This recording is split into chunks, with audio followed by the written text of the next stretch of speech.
Chair Hawkins is unavailable this evening, so I'll be the chair of the absence. We have an agenda for any changes. Do we have a approval of the minutes for June 14 and June 28?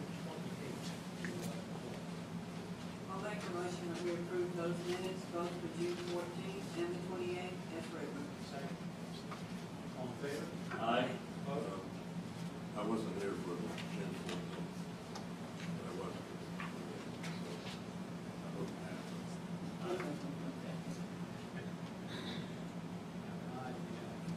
And we do have one item on the agenda for the Farragut Beer Board. If you walk us through this one. This is actually, the purpose of the agenda item is to approve the on-premise permit for the Shrimp Oysters Beer Restaurant, which is at 747 Campbell Station Road. And this is where the same location where Captain Ernie's was previously. And Mario is here, he's the owner of the restaurant. He also has two of the restaurants in town, which they also have beer permits as well. So Mario is here if you have any questions. And staff recommends approval of the on-premise beer permit for this restaurant. Mario, excuse me, but what are the two restaurants? Mexico 29 or Douglas. Any questions of the applicant? Any comments from the board? He has a history in his schools. Food's good. So the motion to approve. Motion. Go ahead. Motion to approve the beer board application. And I'll second it. All in favor? Aye. Opposed? Motion passes. Congratulations. Thank you, town, for another business of yours. We're glad to have you up again. There being no further business before the Farragut Beer Board, for a motion to adjourn. I make a good job. Adjourned. Second. All in favor? Aye. Opposed? We are adjourned. Farragut Beer Board. So it's now, call it 7 o'clock, and this is the Board of Mayor and Alderman meeting for August 23rd, 2012. See, we have some scouts here. I assume you're working on a merit badge. Yes, sir. You guys want to come down here and lead us in the Pledge of Allegiance? Great. We'll have a moment of silence first, and come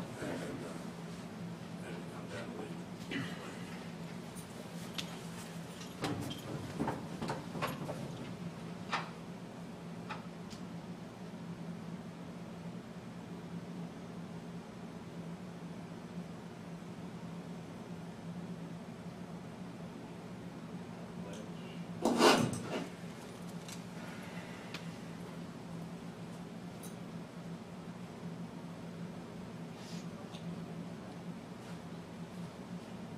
Scout attention.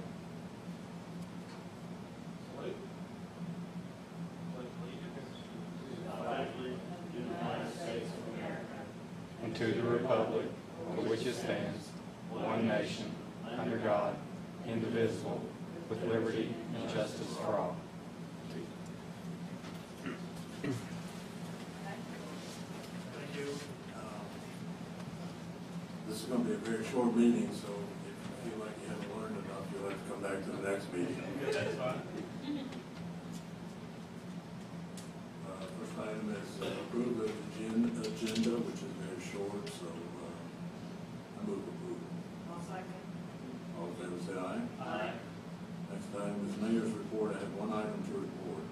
Ron Rochelle, who has been on our planning commission for some years now, has moved out of town and therefore is ineligible to be on the planning commission, so he has resigned. And I am appointing Annette Broom. She is a longtime resident, lives in is it Bel Air. She works for Home and Gardens TV, and from that experience, I think she is well qualified to be a good planning commissioner, so I'm appointing her tonight. She will fill out the balance of Ron's term and then be eligible for reappointment. And that's all I have. Aaron, you have one thing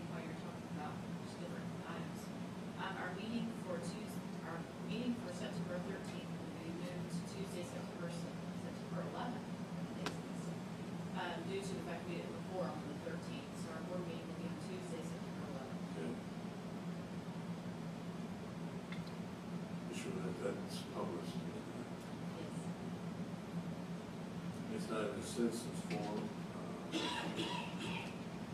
have it. Yes, sir. Next item is approval of the minutes from July 26th and August the 9th.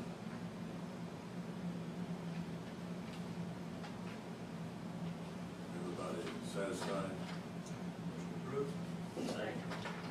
All in favor, say aye. Aye. Next item is business items, and the first one is approval of resolution R-2012-11 to adopt the Knox County multi-jurisdictional local hazard mitigation plan. It's a mouthful. Shall I read this entire thing? The resolution, I don't know, is that stated? I don't think so. This item is for approval of this resolution, which is in favor of the adoption of Knox County local hazard mitigation plan. This plan was created by officials from the town of Farragut, Knox County, and the city of Knoxville, particularly Chris Jenkins from my office. The importance of it, it was to identify all of the possible disasters that could occur that FEMA covers. You have natural disasters and man-made disasters. We had a training event several years ago. The idea is to look at capabilities to handle those natural disasters and to plan for it so that everyone can kind of be working together when those occur. It's also mandatory that we have this hazard mitigation plan in place in case we do have a natural disaster. We are eligible to apply for FEMA grants in the future. So staff recommendation is for approval of resolution R-2012-11. And it's completely in our agenda, therefore I may not have to read it all. Well, in your package, I have a copy of the resolution in favor of this, as well as the executive summary. I did not include the actual document. It's 242 pages. It makes great reading if anyone wants to start on it. I would recommend starting in the morning with lots of coffee. Well, I'm pleased to see this. I know with two major interstates running through the town, a railroad, water traffic, and major state highway, a gas pipeline, and I don't know what else running through town.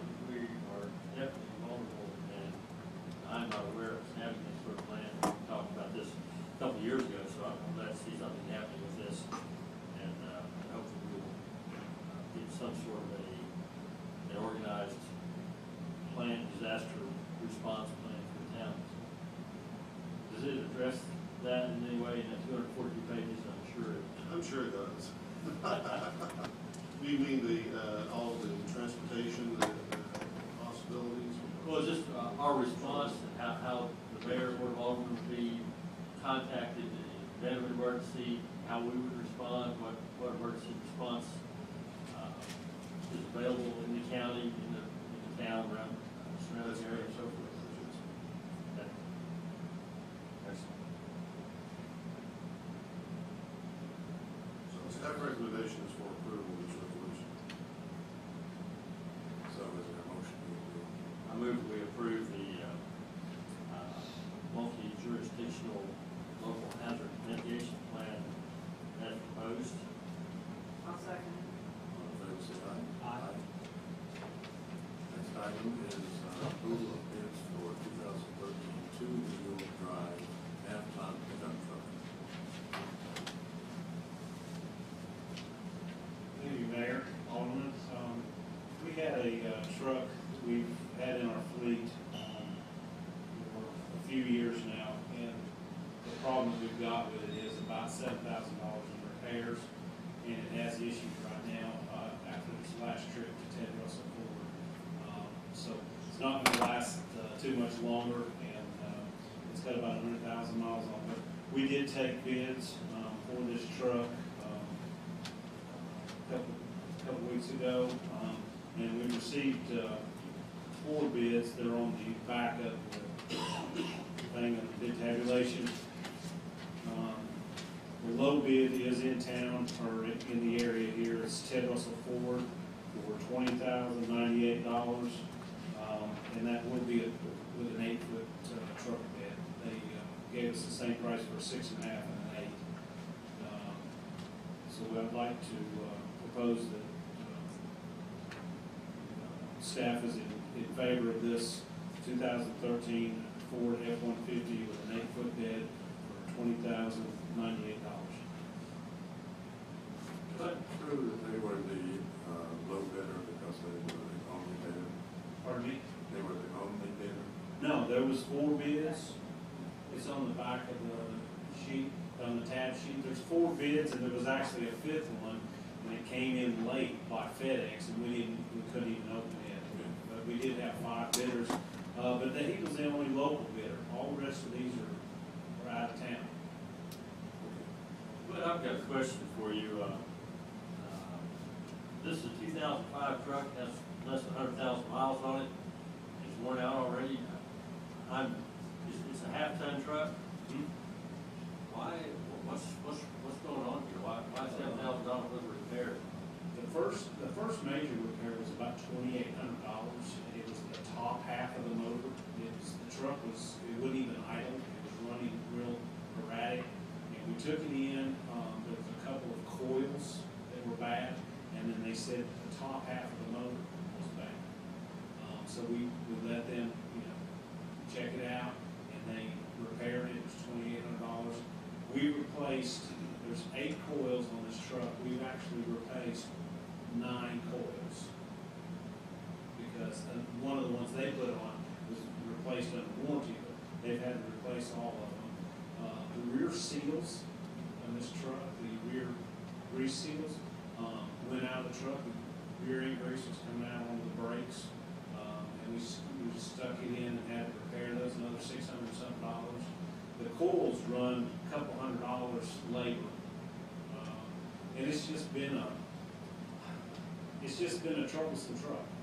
Our other ones are doing fine that have miles that are close to this one as far as the engine, but for some reason the engine in this one is just not right. And so the last time we took it in, they said that the low end of the motor is about to go. So We're not gonna buy another one, are we? It looks like we're buying another of the same thing. well, I mean, we've got a whole fleet of Ford trucks. Every truck I've got out there now is a Ford truck. And like I said, this one has just been, I don't want to call it a lemon, but it's just not held up for us. My experience of half-ton trucks in general, they are really cars, they're not really trucks. And I'm wondering if we, just doing more than just a half-ton truck. We should maybe be looking at 3/4 ton. But these trucks should go to 200,000 miles easily without any significant issues. Not 2005, this would be a truck. Well, you also have to understand these trucks, this truck, with the aero board on it, it has a aero board. It can sit in one place and idle for 4 hours in the morning, 4 hours in the afternoon, at a time. It's a service truck. It's not like, its miles are rough miles. I know they're around town, but they're rough miles because idling, just sitting there idling, really takes its toll on them. The 3/4 ton versus the half ton, there's a downfall to that. Gas mileage drops significantly when you go to the 3/4 ton truck. And the half tons, we're getting on this particular truck, we're getting about 21 miles to the gallon. And if you go to the 3/4 ton, you're going to lose quite a bit there. I'm getting 11 on my 3/4 tons. Pardon me? I'm getting 11 on my 3/4 tons. I'll tell you what I'm getting on mine, but it's just a little better than that. So, that's a big difference. The motor in my truck is the same motor that's in this truck here. They're all the 5.0. How many hours on it? That would tell the tale. This was sitting there running for Oh, I don't have a clue about that. 5 or 6 hours a day, so they have very low miles, but the engine may have 300,000 miles on it, idling times. Okay, I was curious, that's a very short lifeline. You know, vehicle. And I have a similar question, just along the line, notice we also had a bid for the Dodge truck, and I don't know anything about trucks, I have a very good friend of mine who's working my Dodge truck, so I'm just curious, you said we have a good track record with Fords through the years, and this is just an outlier, is it, say, your opinion, as opposed to looking at a brand? Believe it or not, that's the first time we've had a Dodge truck bid probably in 10 years or longer. Dodge has never, a lot of these are internet bids. I mean, we're putting this out and they're picking it up off the internet. And so we're getting, you know, that's why these outlying people are bidding on these. We've never had a Dodge truck in the fleet. Chevrolet and Ford, the two brand name trucks we've had, never had a Dodge in the mix. Just curious, how would that work for service if by chance we were to pick an out of area bidder for a future vehicle? Just your local dealer. If we bought a Ford, which our last truck we got was a Ford truck, it came from Memphis. The dealer, this Swoop had it, got the bid last time. It was Ted Russell actually did the bid on the last truck. And Swoop got it. If I have a problem, I just take it to Ted Russell Ford, whether it's warranty or after the warranty run out. The Ford dealers. And your impression of service, you've got Ted Russell Ford for our fleet over the years? For some things, we go there. I actually compared them. They hit me with a really high maintenance cost on one of our Escapes, and I was just, I couldn't believe what the charge was going to be. And so I actually took it for a second opinion, which cost me $94, but they were within $200 of each other. And so I do, check on things, but, major stuff we let the dealers take care of, or Matlock, as far as non-engine stuff, I would let, I'd like to go to the dealer before we get internal with the engine.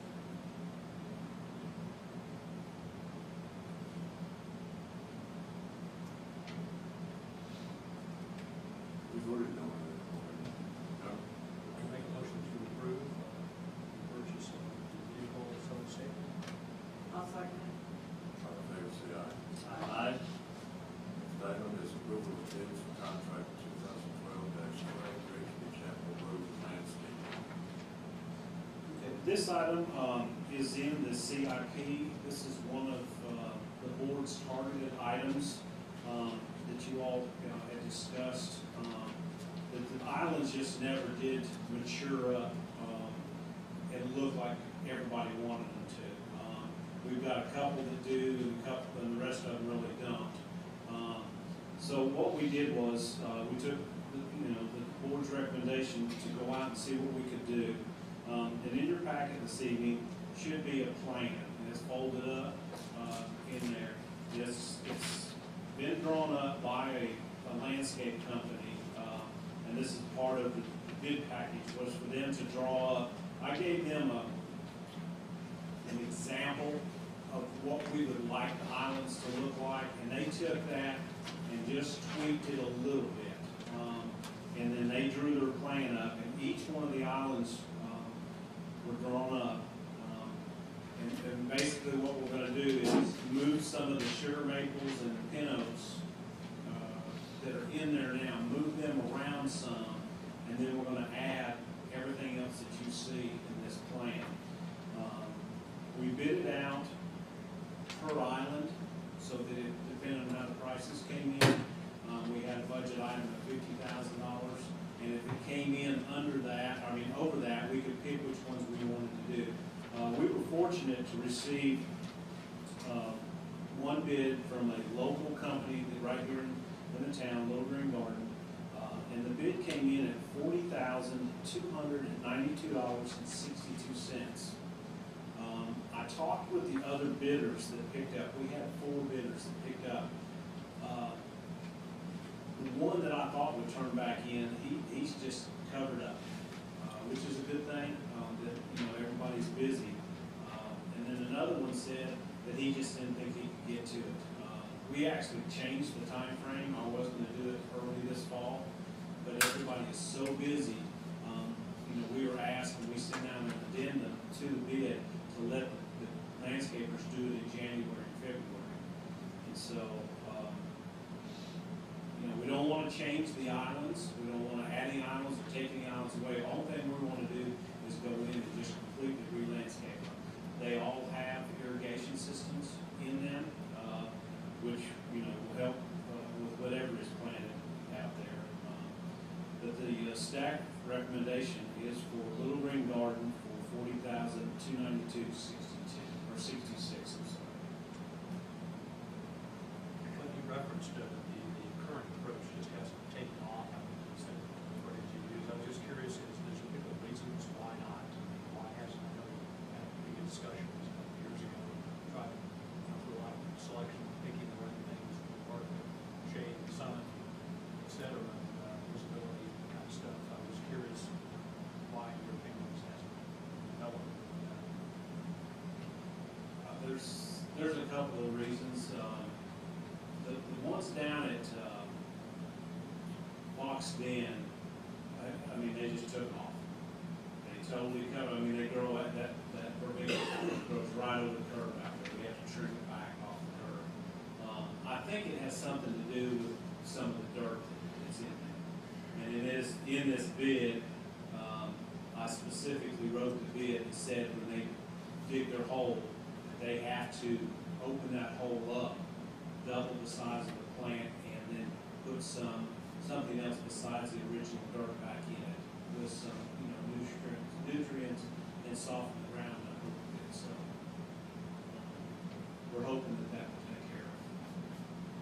Any reason to think that, because I mean, those ones do look nice out there, the golf tournament area, Yes, I actually had a citizen send me an email the other day, wanted to know why their island didn't look like those two down there.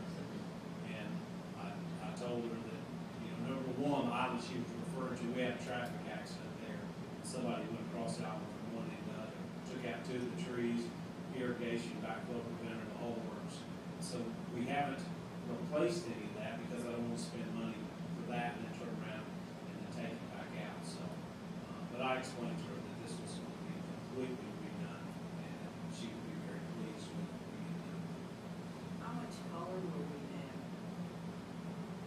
I didn't get to really look at all, study all of this before tonight, so, Do you like the landscaping islands in Turkey Creek? yeah. A lot of the design is done per their plans. The only thing we don't want is grass.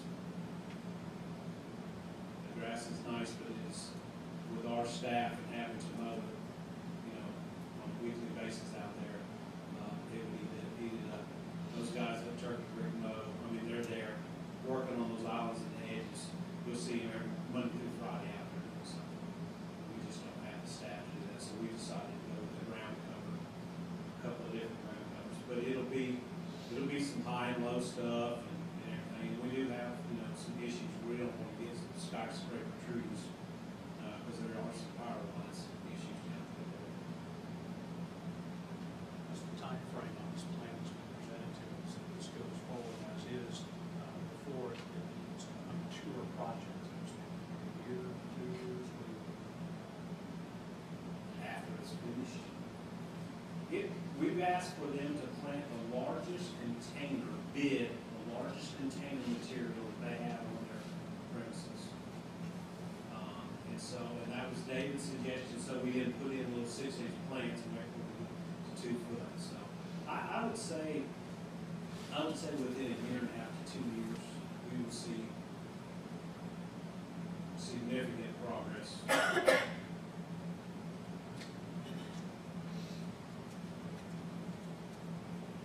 I appreciate all your efforts in this, and you know, it's been tough.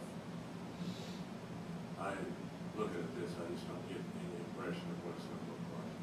That's my only problem. Well, that's why, I mean, we had a landscape architect draw up a sample island, and I told him to go to Turkey Creek and draw exactly what's in Turkey Creek.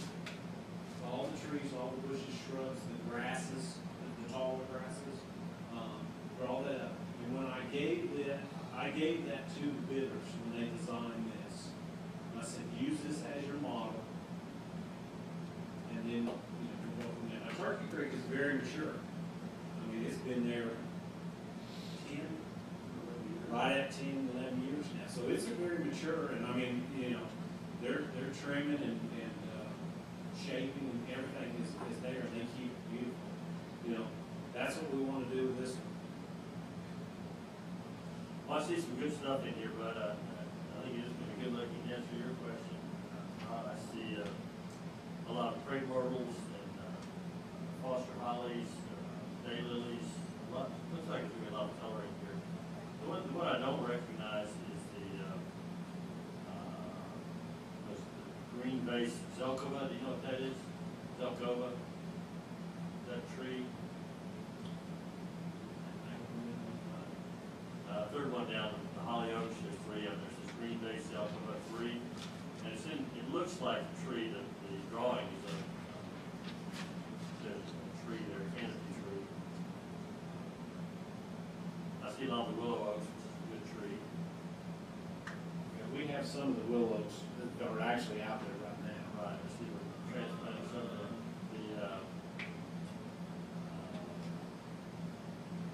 we've got some dogwoods in there, some, Now, the trees that you will not see in this plan, and this is one thing that David wanted to keep out, is the cypress. Over at Turkey Creek, they have those big cypress. Those trees are going to get absolutely humongous. like the ones along, Pocket Golf Course, right where you, Those are Leland cypresses. those cypress, yeah. This is another type of cypress. It actually loses its foliage in wintertime. Okay, And farm Willow Creek, golf course, Willow Creek Golf Course has a lot of cypress that they put on there. These are not the type of cypress that the knees can come up out of the ground, you know, but they get, I mean, those cypress trees are going to get just absolutely huge. And we just did not want that size of a tree because they grow pretty quick too. The pin oak and the Sugar Bay maples are a little slower growing, and they won't get, I mean, pin oak will get big, but it'll take a long time. Good looking tree. Yeah, it has a nice shape to it. The 3-bay magnolia, that's more color, green all year, nice tree. Well, I'm not real sure about.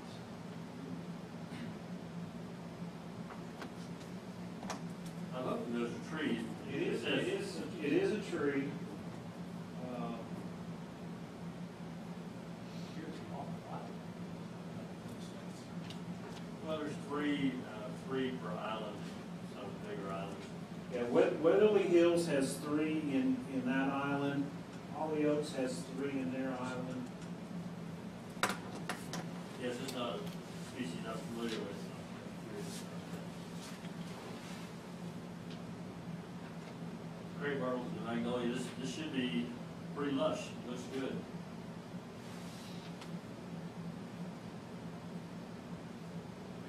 Lots of evergreen color of hollies and hues. But we get to get it right. I'll